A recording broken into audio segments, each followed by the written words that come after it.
Bien, muy buenos días con todos. En primer lugar me voy a presentar, mi nombre es Aribela Villavicencio, yo soy psicólogo de profesión y también soy enfermero especialista en salud mental y psiquiatría.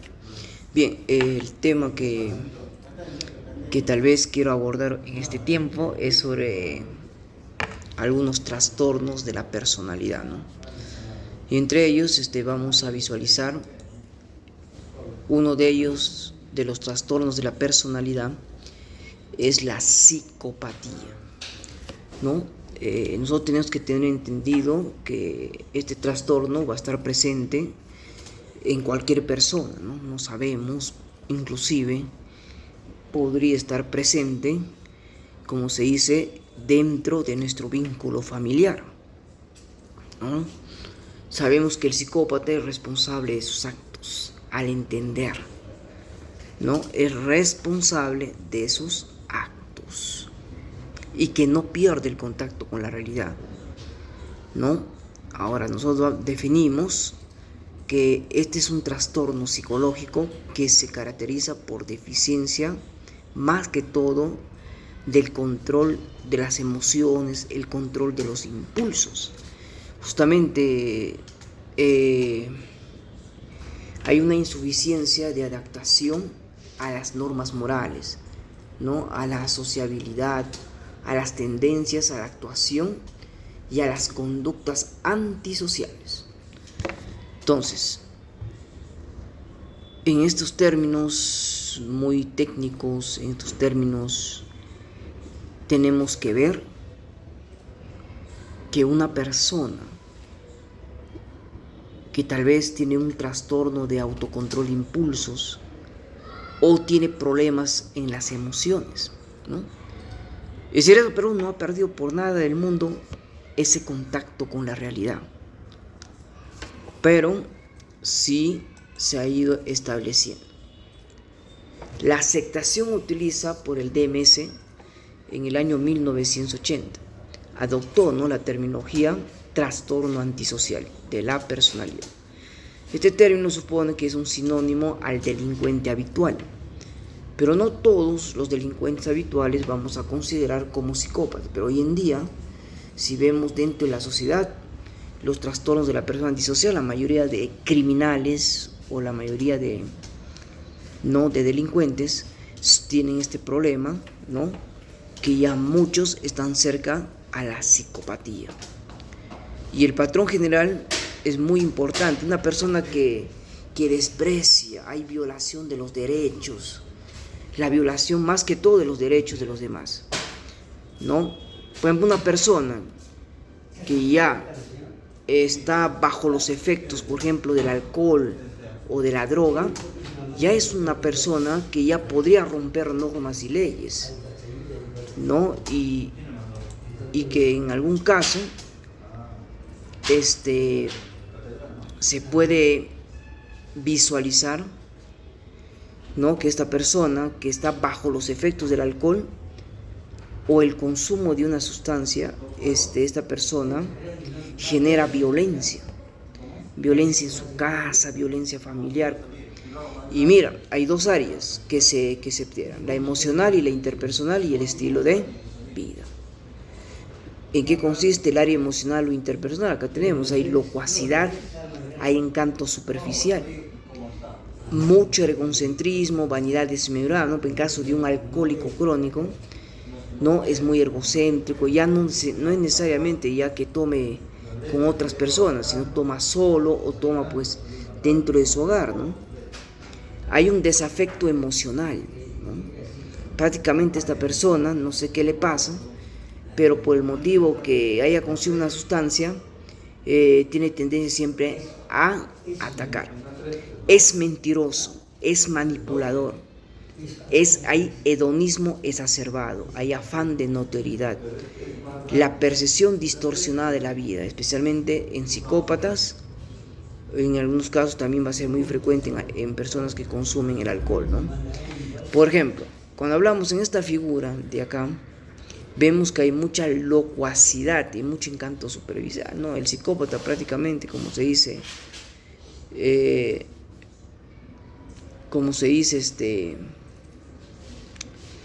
no se ve como una persona buena, como una persona, pues, como se dice, ¿no? Inclusive acá hay otra foto, mira la mirada, pero no está fuera de su realidad, ¿no?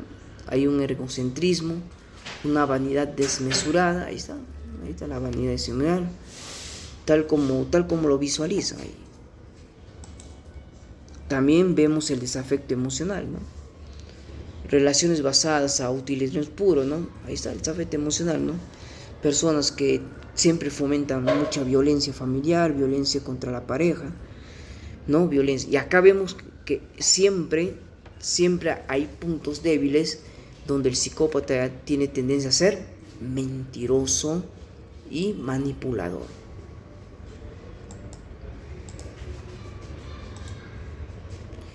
En otro punto también va a ver, cuando hablamos nosotros de un hedonismo exacerbado, es una satisfacción inmediata, ¿no? Como ya sabemos, siempre va a estar sometido a la promiscuidad, al mundo de la trata de personas, ¿no? Siempre va a estar obsesionado siempre al sexo, y acá vemos también, ¿no?, al consumo de drogas, ¿no? Ahí vemos el afán de notoriedad, ¿no? Quiere demostrar, ¿no?, su superioridad con violencia.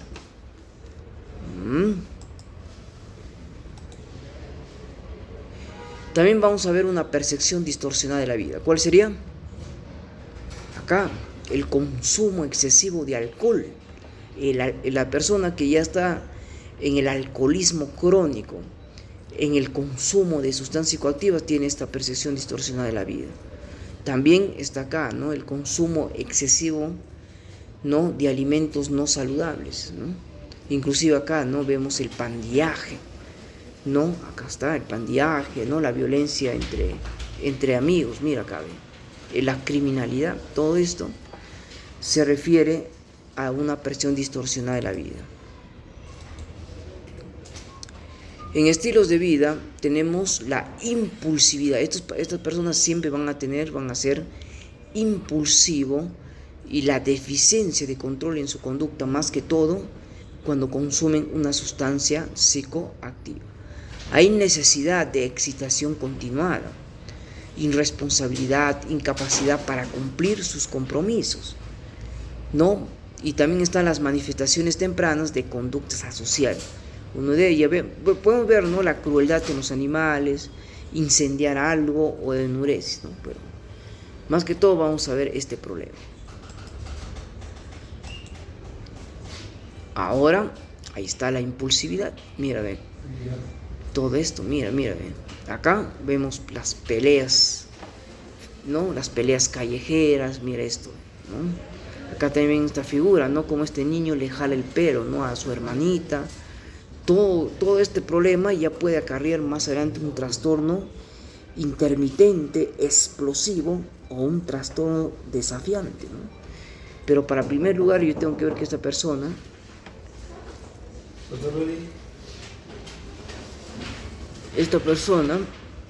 tiene, ¿no?, esa impulsividad, ¿no? Por ejemplo, esta persona está bajo los efectos del alcohol, ha estado consumiendo alcohol desde que ha llegado, ¿no? A Huánuco, o desde que ha llegado, ¿no?, ha estado consumiendo alcohol. Pero nadie se da cuenta que esta persona, porque maneja de manera, pues, alterada, ¿no? Porque maneja a la defensiva. Yo le he notado eso. En verdad, todos querían experimentar el estrés de una persona bajo los efectos del alcohol, ¿no?, basado al cerebro distorsionado. En esta deficiencia del control de la conducta, vemos que esta persona golpea los objetos. Ahí está, mira. Por ejemplo, ayer, no sé, he escuchado que alguien cómo golpeaba la puerta, ¿no? ¡Pam, pam! Y lo que refería es que esta deficiencia de control de la conducta está bajo los efectos del alcohol. Ayer he escuchado que un poco más rompía la puerta. Vemos todo este tipo de vandalismo, mira, todo este tipo de vandalismo está referido a una deficiencia de control de la conducta. También hay necesidad de excitación continuada. Por acá puede haber, ¿no?, lo que es robos, asaltos, ¿no? Mira acá, ¿no?, conductas delictivas, inclusive hasta suicidios, ¿ve? Ahora acá está el mundo del hampa, ¿no? Consumo de drogas, de alcohol. Todo este es un problema de excitación continua, ¿no? El consumo del alcohol, de la drogadicción, es un problema social muy serio hoy en día. ¿Siempre va a haber alcohólicos? Claro que sí, en todas partes. No solamente los parroquianos, sino también en profesionales. ¿Te das cuenta? Consumidores de droga también, porque ahora, ¿no? Y tenía entendido que había un caso que la psicóloga estaba contando de un usuario que es consumidor de sustancias psicoactivas, que termina ya vendiendo las cosas, ¿no? Termina como ir robando, cometiendo actos delictivos. Hay mucha irresponsabilidad e incapacidad para cumplir compromisos. Por ejemplo, el manejar así en una moto lineal ya es una irresponsabilidad. Mira, el consumir drogas o alcohol delante de los niños es otro problema de cumplir los compromisos. También no acabemos en la basura, ¿no? En las manifestaciones tempranas de una conducta social vemos la crueldad de los animales, ¿no? Las personas que siempre violentan a los animales o deslizan su frustración o son intolerantes a la frustración. Incendiar, ¿no?, o quemar ropa o incendiar algún, ¿no? La enuresis, que es muy frecuente en la noche, ¿no? Orinarse en las noches, ¿no? Pero ya. Otro punto que vamos a ver de todo el perfil, el comportamiento que hemos visto de una conducta psicopática, se ve mucho en las personas que ya consumen mucho tiempo alcohol y drogas.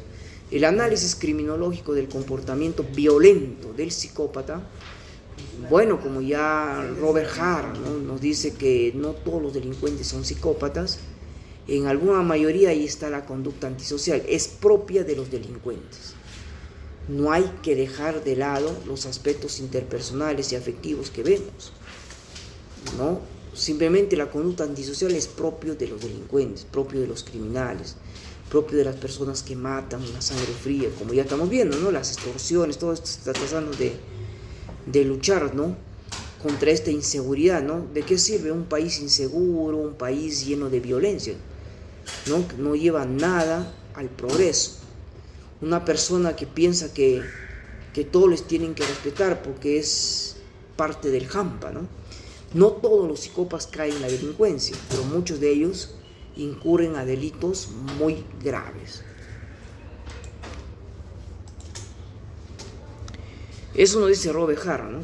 Pero también, por ejemplo, Genoveves Carrillo, otro autor, logra integrarse a la sociedad o al mundo de la psicopatía.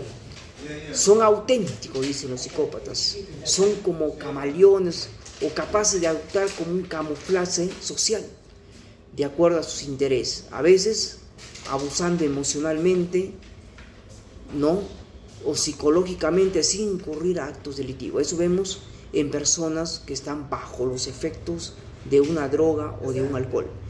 Y es cierto, dice, ¿no?, no todos los psicópatas son criminales violentos, pero no todos los psicópatas delincuentes son necesariamente violentos. Pero muchos de ellos son delincuentes del cuello blanco. Es más o menos así.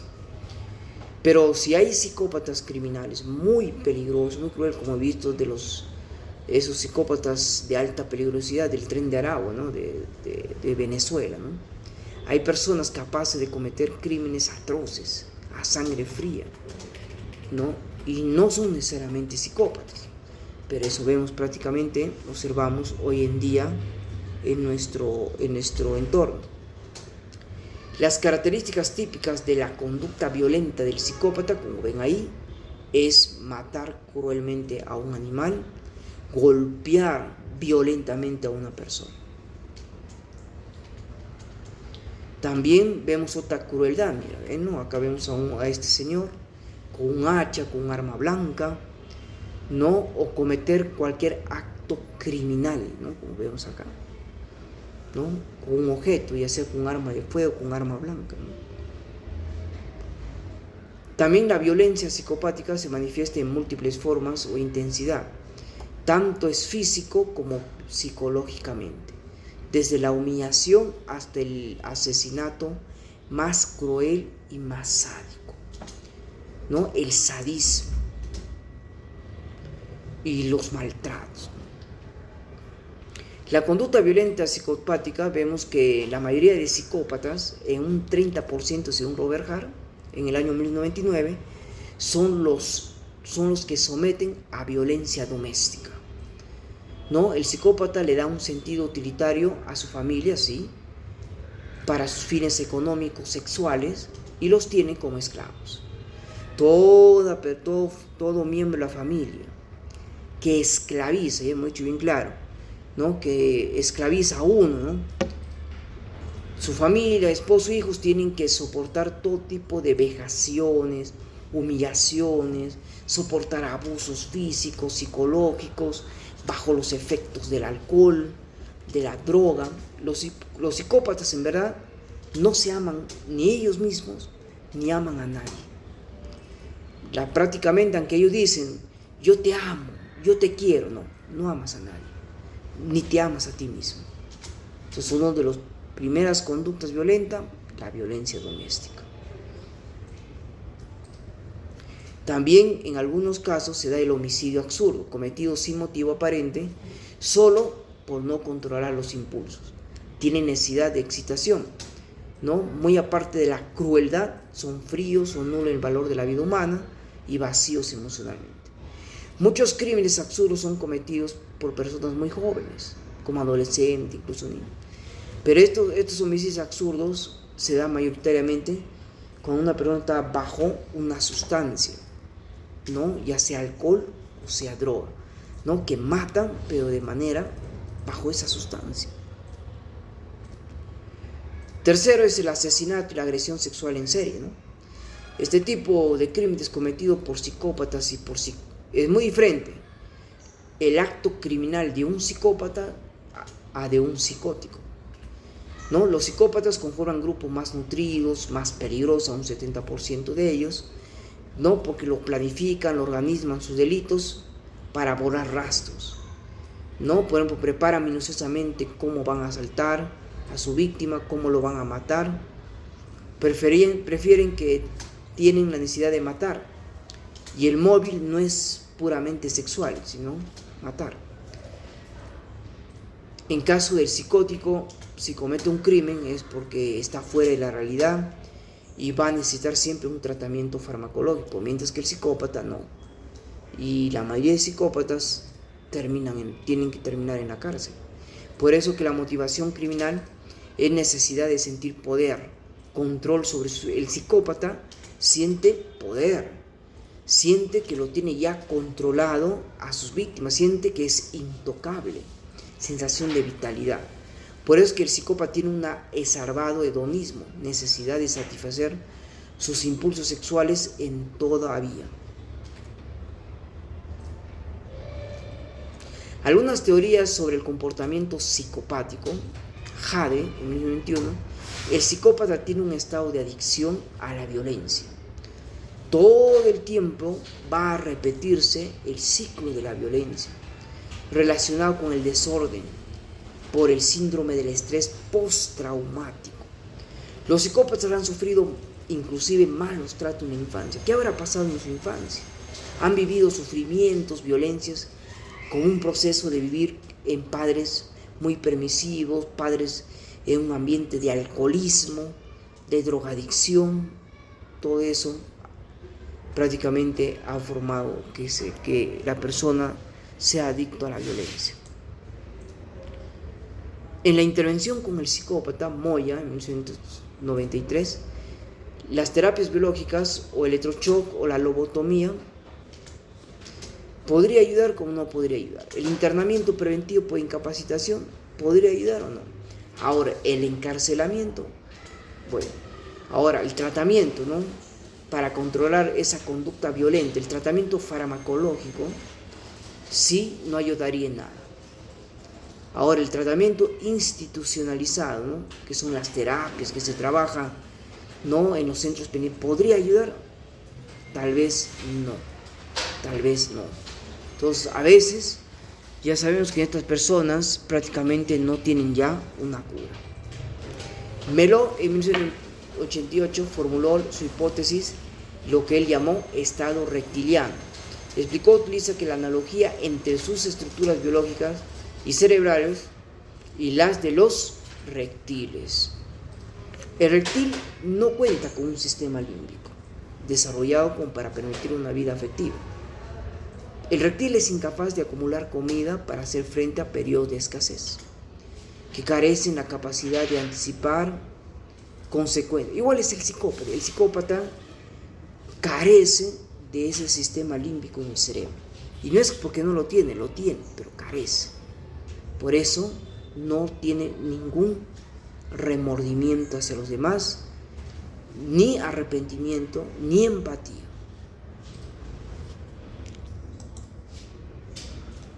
Hedig en 1999 dice que el psicópata tiene todos los factores necesarios para ser un criminal violento. Y eso es verdad. ¿Cómo? Ahí tenemos predisposición genética, alteraciones neurofisiológicas y el déficit cognitivo en habilidades sociales. Los instrumentos de diagnósticos para reconocer a un psicópata tenemos que hacer los autoinformes, las entrevistas estructuradas, las escalas de comprobación de Robert Hart, que es el nivel de psicopatía, de Eysen y otros tipos de cuestionarios. Eso ya lo trabajan, no solo los psicólogos, más que todo especializados en esta rama. Muchas gracias. Bien, ¿alguna pregunta sobre este tema? Muy bien. Entonces, muchas gracias.